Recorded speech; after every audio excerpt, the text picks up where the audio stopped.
Meski sudah beberapa tahun klub-klub Rusia dikeluarkan dari kompetisi internasional akibat konflik dengan Ukraina, perhatian para pencari bakat Eropa rupanya belum hilang dari liga di negeri beruang merah itu. Salah satu nama yang kini mencuri sorotan adalah Kirill Glebov, pemain muda berusia 19 tahun milik CSKA Moskow. Bermain sebagai winger, Glebov tampil luar biasa musim ini dengan 5 gol dan 2 assist hanya dalam 14 pertandingan di Liga dan Piala Rusia. Lahir di Chelyabinsk, Glebov dikenal karena kecepatan eksplosifnya. Ia bahkan mengaku sempat mencatat rekor lari hingga 36,5 km per jam saat latihan, angka yang selevel dengan bintang top dunia seperti Alphonso Davies dan Achraf Hakimi. Penampilannya yang mengesankan tentu tak luput dari pantauan klub-klub besar Eropa. Menurut laporan Sport Express, sejumlah tim seperti Arsenal, Newcastle, RB Leipzig, Atalanta, dan Inter Milan sudah memantau sang pemain. Belakangan, minat juga datang dari Atletico Madrid, AS Roma, dan Benfica. Sang agen, Taimas Harharov, membenarkan adanya ketertarikan dari banyak klub besar, namun menegaskan bahwa belum ada pembicaraan resmi mengenai transfer. Ia menambahkan, meski Glebov bermimpi suatu hari bermain untuk Manchester United, peluang ke Inggris saat ini masih sulit. Justru klub dari Spanyol atau Italia disebut lebih realistis untuk mendapatkan tanda tangannya. Harharov juga menegaskan, CSKA tidak memiliki klausul pelepasan dalam kontrak Glebov, sehingga klub berhak menentukan harga sendiri. Ia memperkirakan, setidaknya ada 5 klub besar yang siap membayar hingga 20 juta euro untuk mendapatkan bintang muda Rusia tersebut.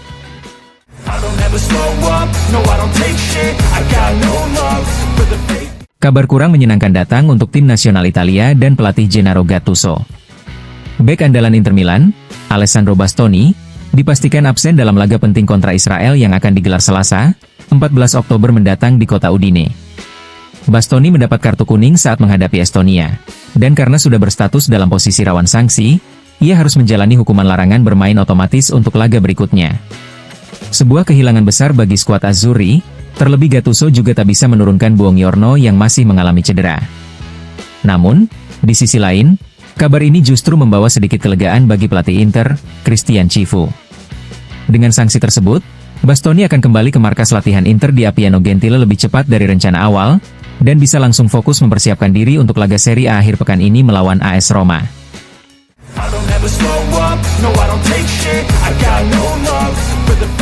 Malam yang tak akan pernah dilupakan oleh Francesco Pio Esposito. Striker muda Inter Milan itu mencetak gol perdananya untuk tim nasional Italia dalam kemenangan 3-1 atas Estonia. Seusai pertandingan, Esposito berbicara kepada Rai Sport dengan penuh emosi dan kebanggaan. Masuk ke lapangan dalam situasi seperti itu memang tidak mudah, ujarnya. Tapi saya sangat senang dan terharu. Mengenakan seragam ini, yang paling penting bagi setiap orang Italia, adalah perasaan yang tak bisa dijelaskan. Pemain berusia 19 tahun itu juga menanggapi perhatian besar yang belakangan ini tertuju padanya. Banyak orang membicarakan saya, ada yang memuji, ada juga yang mengkritik. Tapi justru itu yang membuat saya semakin kuat. Saya tahu kemampuan saya dan akan terus bekerja keras untuk berkembang setiap hari. Berbicara soal masa depan, Esposito menegaskan fokusnya tetap pada perjalanan tim. Kami tidak boleh terlalu memikirkan babak playoff. Kami hanya harus melihat ke depan, melangkah selangkah demi selangkah menuju tujuan kami. Dan di akhir wawancara, Esposito mempersembahkan gol bersejarahnya itu untuk orang-orang terdekatnya. Gol ini untuk keluarga saya. Mereka selalu ada untuk saya. Berkorban begitu banyak agar saya bisa sampai di titik ini. Tanpa mereka, semuanya tidak akan mungkin terjadi. Sebuah malam penuh emosi bagi sang bomber muda Inter, yang kini mulai menapaki jalannya di tim nasional Italia dengan penuh keyakinan.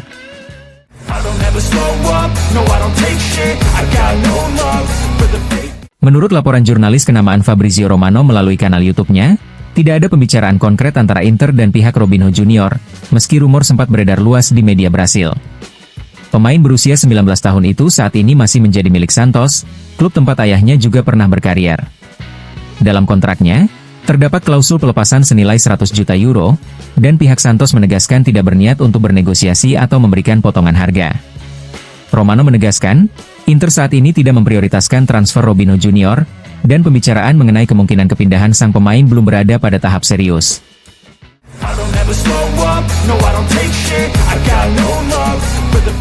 Dalam sebuah analisis menarik mengenai sosok Bandiera atau pemain yang menjadi simbol identitas klub di era sepak bola modern, mantan kiper Simone Braglia memberikan pandangannya saat berbicara kepada TMW. Menurut Braglia, banyak klub saat ini kehilangan arah karena minimnya sosok pemimpin sejati di dalam struktur klub. Ia menyoroti bagaimana para pemain pun ikut terdampak oleh kurangnya figur berkarakter kuat di balik layar. Braglia mencontohkan, Giorgio Chiellini seolah dikesampingkan setelah pengabdiannya yang panjang, sementara Paolo Maldini justru harus meninggalkan AC Milan meski statusnya sebagai legenda tak terbantahkan. Namun, satu klub yang menurutnya masih mempertahankan nilai kepemimpinan dan rasa memiliki yang kuat adalah Inter Milan.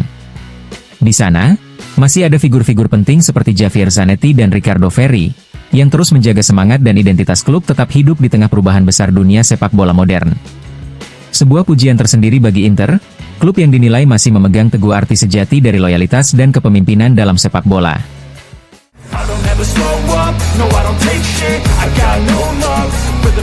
Komentator dan analis sepak bola ternama, Stefano Borghi, memberikan pandangannya mengenai Inter Milan melalui sebuah video di kanal YouTube miliknya. Dalam ulasannya, Borghi menyoroti khusus peran penting Christian Cifu sebagai pelatih baru Nerazzurri. Borghi menyebut bahwa Cifu memulai tugasnya dengan beban yang sangat berat, setelah menggantikan Simone Inzaghi dan menghadapi situasi sulit di akhir musim lalu. Cifu memulai dari warisan besar yang ditinggalkan Inzaghi, setelah sebuah akhir musim yang benar-benar mengejutkan, ujar Borghi. Ia juga menambahkan bahwa sempat muncul banyak keraguan tentang bagaimana Cifu akan menangani periode pasca Inzaghi, namun justru sang pelatih asal Rumania mampu membalikkan keadaan. Cifu berhasil menghidupkan kembali semangat tim, lanjutnya.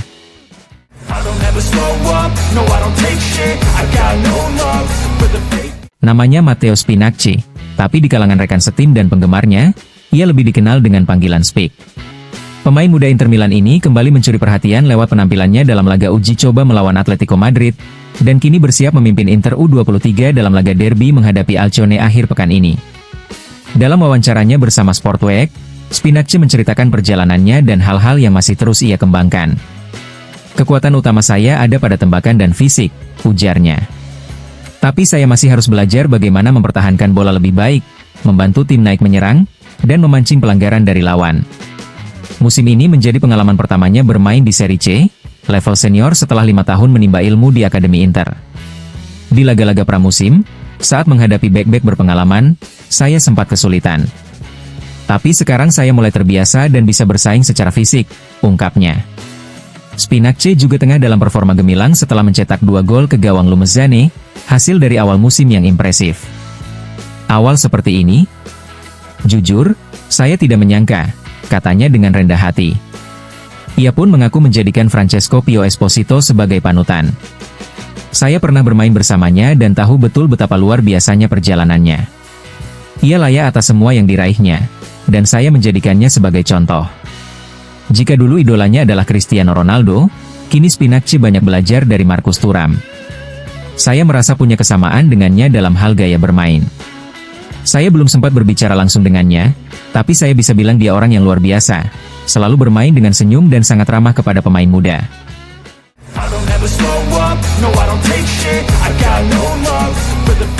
Legenda Inter Milan dan sepak bola Jerman, Lothar Matthaus, kembali berbicara di ajang Festival dello Sport di Trento.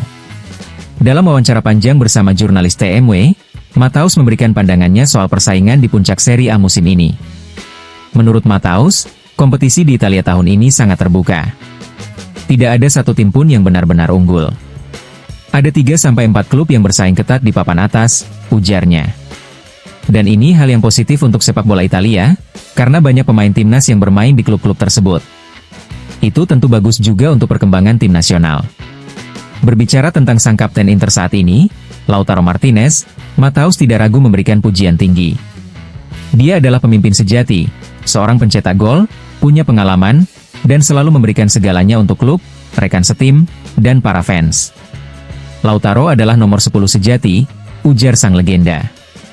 Ketika ditanya siapa duet terbaik antara Thuram Lautaro dan duet lawas Serena Ias, Matthaus menjawab dengan senyum, "Saya dulu bahagia bermain bersama Serena dan Diaz, dan saya yakin sekarang rekan-rekan mereka pun bahagia bermain dengan Thuram dan Lautaro."